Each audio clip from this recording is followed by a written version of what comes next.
Sandy Says Read, and welcome to the channel. Today we are going to do a wrap-up of May. The month of May took a long time to get through, and it's not even done yet when I'm doing this filming. Yeah, there's just a lot I need to accomplish this weekend. We're going to accomplish it all. And I welcome you guys to subscribe to the channel while you're here. Why not? It's a booktube channel full of bookish good book stuff. And if you like bookish good stuff, then this is the channel for you.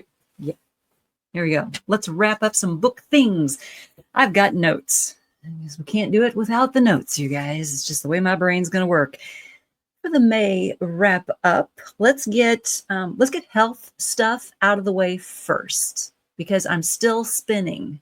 Yes, I think that I mentioned to you guys in the April wrap up that I woke up one April morning at like 2:30 or 3 in the morning spinning, like the room was spinning, things were spinning. It was weird. Yeah, that's still happening. Joy. I did go to the doctor about it more than once, and now I'm going to physical therapy about it. Yeah, let's discuss. Let's just talk about it because it's so weird, okay? It is just wacky weird.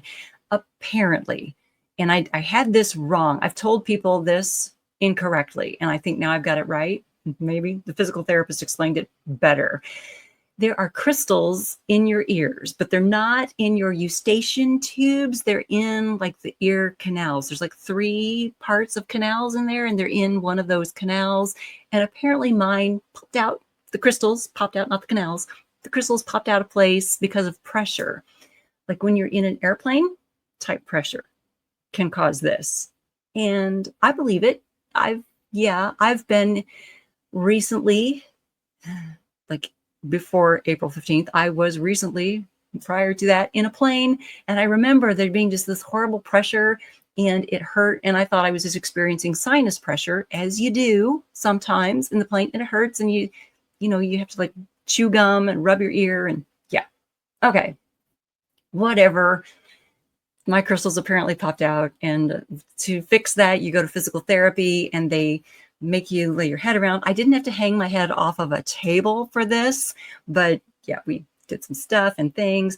And now I go to physical therapy once a week. I'm supposed to go twice a week, but my copay, you guys, my copay is $75 a shot. So I go once a week. Once a week, I go to have the physical therapist like have me like try to upset my brain. Yeah, it's a thing. And it sounds crazy. It sounds ridiculous. But I have 2 friends who have recently explained to me they've been through something similar. And yeah, physical therapy helps.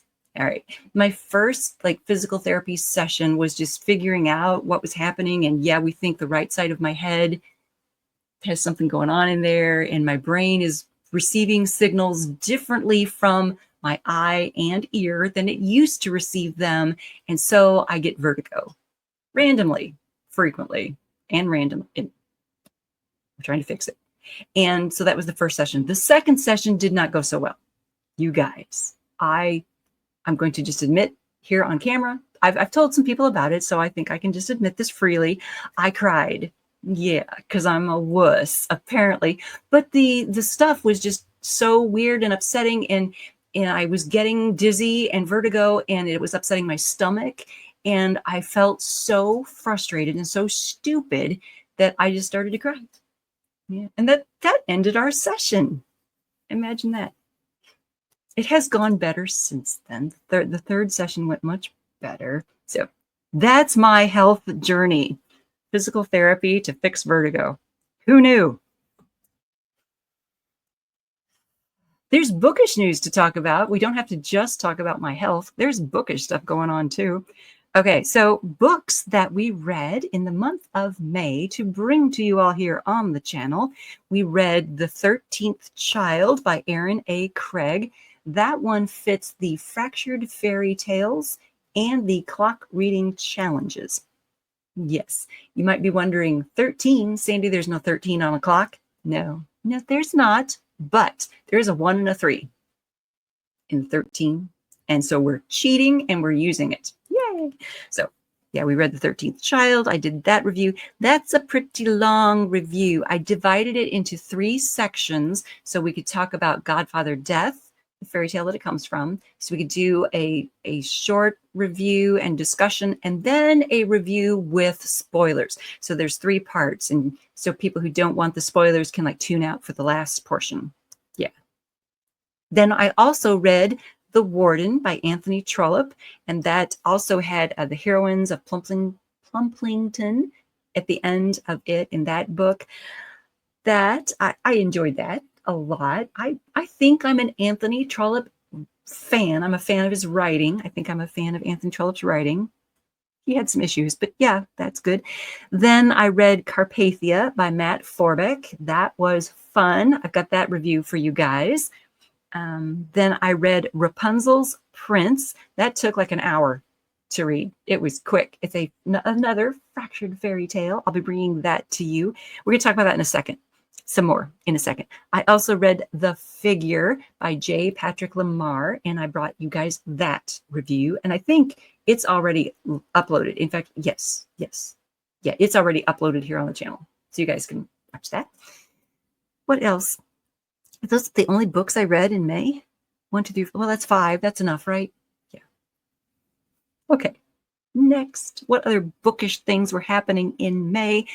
We did a couple of tags here on the channel in May. I'm going to work on the high school required reading tag. There's a tag that Pat over at Book Chat with Pat tagged me on that one. I'm surprised that I noticed that I was tagged in that one, because there's something going on with the way tags happen. I'm never notified when I'm tagged in things. I don't know why. It's a YouTube thing. I don't know if it's because I don't have enough followers and subscribers. I'm not a big enough deal for YouTube to notify me when things happen. I don't know.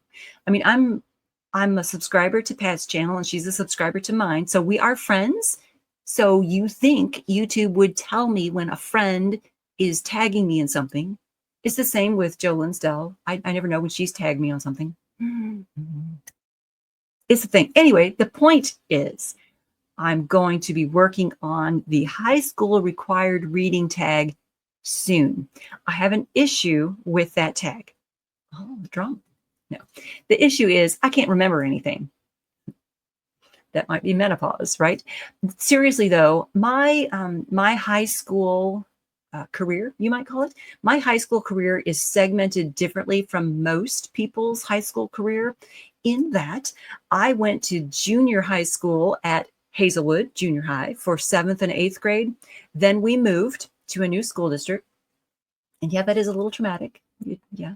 We moved to a different school district. And in that school district, 7th, 8th, and 9th grade were together. So when I went into 9th grade as a freshman, I was still in junior high. I really hadn't gone to high school yet. So high school for me started my sophomore year. So 10, 11, and 12 were high school. So when I think about the books I read in high school, I'm segmenting it differently than other people tend to segment it.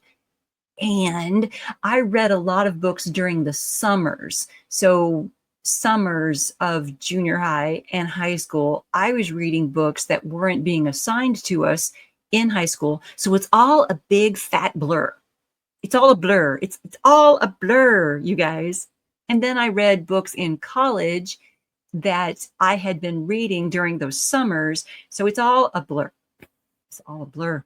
So that tag, I've looked at it and I've read the prompts and I'm like, I don't remember. I don't know. I don't remember. So I'm trying to like make some notes. Yeah, that's coming up. It's not really part of May, is it?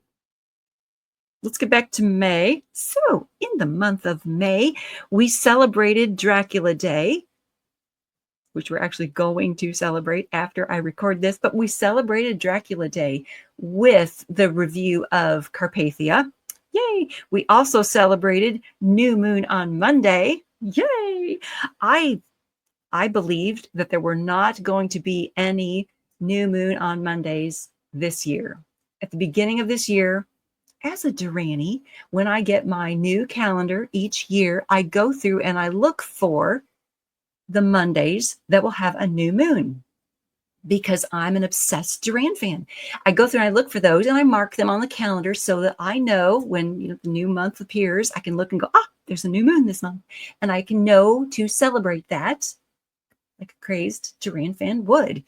And the calendar that I had in my possession at the beginning of January, it's December, when I looked through and I'm like, there are none in 2025. I was devastated. I was heartbroken. It was a sad day for this Duranny to learn there would be none. But then I have my chicken calendar in my den, in my office where I work, and I flipped it to this month earlier in May and went, wait, there's a new moon on Memorial Day. Fabulous. So we're celebrating. You guys, the tense is all wrong because I'm filming this before the actual new moon on Monday. I will be celebrating new moon on Monday, on Memorial Day, and Dracula Day, all of it together. But I do also want to say a blessed Memorial Day to those out there. Yes. Thank you for your service to those who served and gave all so that we could be free. Next, Mother's Day happened in the month of May. Yay to all you moms out there. I mailed my Mother's Day card early to my mom. Yay. And then it took 29 days to get to her. Yes. I called her on Mother's Day. I'm chatting with her. I'm like, hey, did you like your card? I hadn't gotten there yet. It took 29 days. It's just the way that worked out this year. Then also on May 27th, I wonder if I'll post this by May 27th. The Fiction Writers Podcast is going to post the interview with me, Lana Makara. She is the host of the Fiction Writers Podcast, and we did an interview together. Oh, you guys, I think it was in February that we did that. And so my episode is going to be posted live at 10 a.m., I think 10 Eastern, May 27th. So that's coming up. Those are the things happening in May that happened in May. What else? I went to SyFy Florida in May. When did that happen? The 17th? I think it was the 17th. Last weekend. I went to SyFy Florida and I met up with one of my friends there. My friend Karen, who lives in the St. Louis area, was in Orlando for a conference. So she drove over to Zephyrhills and I drove down to Zephyrhills and we met up to attend the conference and just hang out and have a good time. It was wonderful. We did wander around, the vendor hall, and we got to meet Corin Nemec, which was wonderful. Corin, you guys probably know him from all the things. He was in Parker Lewis. He was in a ton of stuff. And I've got his book here to look at in just a second. But I know him from Stargate fame. That's where I became introduced to Corin Nemec. And I like that a lot. So I learned of the SyFy Florida conference because I follow Corin on Twitter and he had a flyer about it on his page. I'm like, oh, well, hey, that looks interesting. So when Karen said she was in town, I'm like, hey, I'm going to be going to this thing. You want to go? So we met there. So we wandered around and we did enjoy the conference. We did enjoy, the event, but we then sat down outside in the shade and just hung out for like a couple of hours, just chatting, just hanging out. So I missed a lot of the stuff that was going on at the conference after meeting Corin because we were just hanging out and it was wonderful. It was a good thing to do.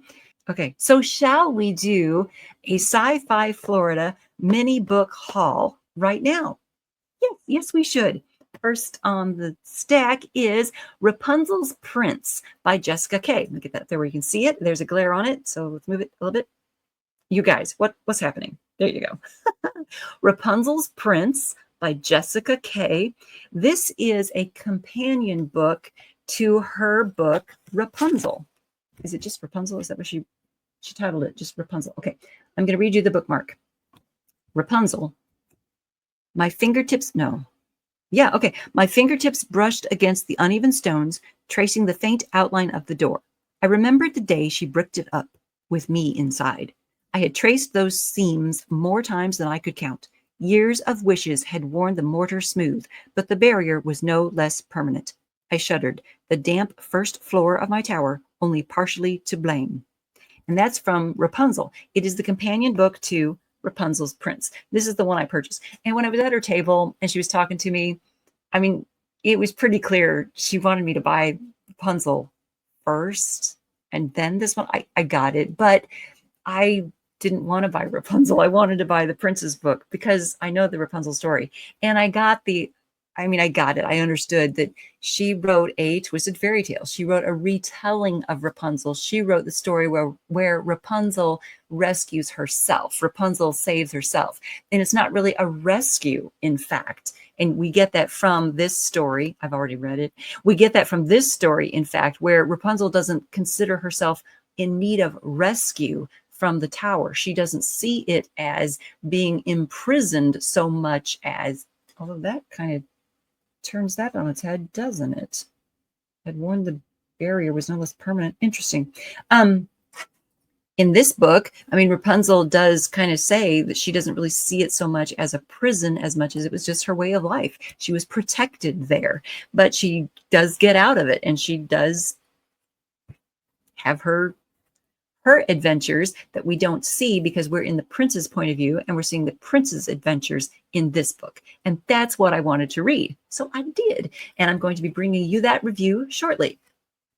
I kind of summed it up right there, didn't I? Okay, so Rapunzel's Prince by Jessica Kay is one that I picked up at the SyFy Florida meeting event thing. Next on the stack is Iron Shield's Shadow, Beginnings by J.B. Cain. Now, it's not just by J.B. Cain. There's more than one author here. Get where you can see the whole title. Here you go. J.B. Cain. It's also by Leah Schism and Sam Hamilton. These two extra authors are, I think there's students who graduated, they've already graduated, but they used to be students of J.B. Cain. She is an English teacher. Let me read it at the back for you. J.B. Cain has been writing and creating stories for as long as she can remember. Even as a child, words were her favorite playmates and her first love. This relationship led her to a 30-year career as a high school English creative writing and speech debate teacher, and her students became her muses. In Iron Shield's Shadow, she is joined by former students and fellow creatives Leah Schism and Sam Hamilton, and together they weave a fantastical and adventurous tapestry for the enjoyment of their readers. Okay, let me tell you what the story is about. Sometimes even deities need a hero, and sometimes one isn't enough. An unlikely band of travelers is recruited to make an important delivery and is unwittingly drawn into a plot to stop the onslaught of a neighboring kingdom's genocidal ruler. Unbeknownst to them, their quest has implications far beyond their kingdom to the celestial realms beyond. Isn't that nice? Okay. Also, while I was at her table, I signed up for her newsletter list, and that got me this nice little, can you see that? Got me this nice little bookmark thing. It's a dragon, and that made me happy. Okay, there's that one. Next, from the SyFy Florida convention, I picked up Us of Legendary Gods by Nick Savage. This is the first book in what I think he said is going to be a 5-book series. The first 3 were there at his table, or the first 4. I don't remember now, and I can't do numbers, so don't even trust me. All right, this is the first book in the series. Let me read the inside flap for you guys. West Haven has its secrets of legendary proportions. When Jack Taylor goes missing, a tight-knit group of high schoolers decide to take matters into their own hands. None of them believe the media stories after seeing the crime scene. Something supernatural might be happening in their quiet Chicago suburb, and they intend to uncover the truth. Connor DeSalvo, his cousin Scarlett McAllister, and her bestie Allison Petrovsky dive deep into a rabbit hole in search of their friend Jack. They soon will discover impossible pregnancies, families gone missing, and legendary folks being hunted by a shadowy organization in attempts to cure the population. Evidence is piling up, and the law won't help. Isn't that nice? Isn't that cool? He told me it's vampires and werewolves. Yeah. That'll do. I'll read that. Okay. And then the final book on the stack is Creating a Character for the Stage or Life by Corinne Nemec. Now, this one I had seen Corinne talking about on Twitter like months ago, and I just hadn't gotten around to like going on Amazon and buying it. So I was so pleased that he had the last copy at his table. Oh, there's a glare. Ta-da. There we go. Creating a Character for the Stage or Life. Now, the back cover is in reverse text. So bear with me while I read this to you guys. Corin Nemec started his career as an actor when he was 12 years old, after being cast by Francis Ford Coppola to play the son of Jeff Bridges in the movie Tucker, A Man and His Dream. Corin began studying the art of acting at the same time, and he continued to learn from many professional acting coaches and artistic directors. After a quick rise to stardom, having been cast as Steven Stainer in his Emmy-nominated performance as the title role in the famed miniseries I Know My First Name is Steven, he went on to star in many other films and TV shows, including the role of Parker Lewis in Fox's early hit series Parker Lewis Can't Lose, which earned Nemec several Youth in Film awards during the early 1990s. It was at this time that fellow actor Ernie Reyes introduced Corin to Manu Tupou. Sorry, I butchered that name. I know I did. The artistic director of the American Repertory Company in Hollywood, California. This would mark the beginning of a long and fulfilling journey that would open Corin's eyes to the deeper, more esoteric side of acting as a spiritual method for creating a character, be that personality complex completely outside of ourselves or much closer to home, meaning our true and authentic self. And I thought that was cool. So pick that up. And that is what took place at SyFy Florida. Is that everything on the list, you guys? All right, I am officially announcing that I will be participating in the June Journeys with Inklings readathon. I'm kind of excited about that. There's cool stuff happening with the June Journeys with Inklings. There is a map. That's what this gesture means. Map. There's a map for the different things you can do to participate in the June Journey with Inklings. There's like different categories of books you can read, different films and documentaries that you can watch to participate in like this June Journeys with the Inklings. So I'm excited about that. One of the prompts, one of the activities is to read a book influenced by the Inklings. So any of the Inklings authors, read one of the books influenced by them. You guys, if you go over to Kaylee's channel, Luminous Libro, and you watch her video about, the different types of books that could be influenced by the Inklings, one of them, or one of the categories is books with a dragon on the cover. One of the categories is books with, books with, Christian themes in them. One of them is books with a chosen one as a character, right? All these different like themes and categorizations of books, so many of them, my book, Choices Meant for Gods, fit into. So I want to recommend, if you are doing the June Journeys with Inklings readathon, you could pick up Choices Meant for Gods, and it would fit as a book to read that is influenced by the Inklings. Because I am influenced by Tolkien. Come on. I'm influenced by Tolkien. I'm influenced by Beowulf. I'm influenced by all the things, medieval and what have you.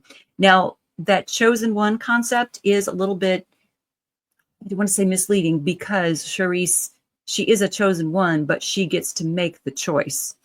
Choices meant for gods. She gets to make the choice whether or not she's going to do what she's being asked to do. Yeah. There you go. And there's a dragon on the cover. Yeah. There you go. All right. Is that everything for May and what I'm going to do in June? I don't typically prognosticate. I don't typically say what I'm going to do the next month because I get distracted by shiny things. But I can tell you I'm going to be doing some stuff in the June Journeys with the Inklings. There's so much that Tolkien has written that I haven't gotten to yet. there's stuff on the Tolkien and the Dragons shelves over there that I need to explore and dive into and figure out what I want to read for the June journeys. And I wrote down some of the films, some of the movies that Kaylee was talking about that would be cool to look at, to watch for the June journeys. I wrote down 3 of them: Shadowlands, Tolkien from 2019, and The Fantasy Makers. I'm interested in those 3 specifically because I haven't seen those 3, but we could rewatch the Lord of the Rings trilogy. And I'm going to. Yeah. All right, that is the May wrap up, you guys. That is enough for the May wrap up. I went a little bit longer than I intended to on that. That's enough of that. You guys, thumbs up for wrapping up May and all the things that happened in May and that are still happening after I filmed this. Thank you so much for tuning in.